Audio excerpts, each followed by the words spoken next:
Hi, Sonia and Darren. Good evening, everyone, from the Hartford newsroom. What the governor wants, and what we're pretty sure the legislature will give him in this upcoming session, is a system and rules that will force the power companies to restore power quickly on a schedule, and if they don't, face hefty fines.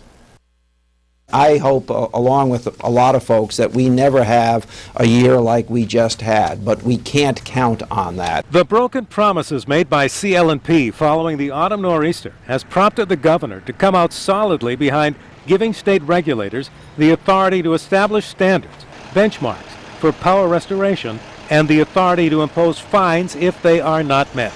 Once standards are established, then everybody needs to know that there are consequences of not meeting those standards. We want these to be workable, and we want to be clear on what the standards are and the expectations are. Translate standards. What we're talking about is saying you got to have the lights on by a certain amount of. If you have 100,000 people without power, you got to have them on by 2 days or 3 days. And if 500,000 people are out, it may take a little longer. The problem in early November was not those kinds of benchmarks. It was just meeting them because CL&P didn't have enough crews. Malloy's proposal will also address that by a total review of what's called mutual aid. It certainly is going to include a detailed review of the ability of all utilities. And by the way, let's not pick on anyone, although we could. This concerns all utilities.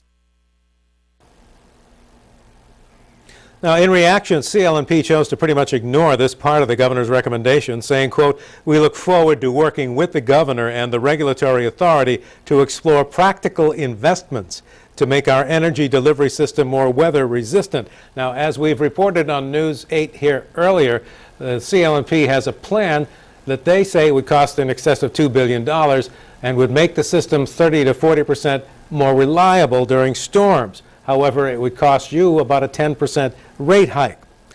We will have more on that coming up at 6 o'clock. Also, you can check out all of the governor's proposals at our website, WTNH.com, and we will also hear from some of the people in one of the hardest hit towns, and what they think about all this.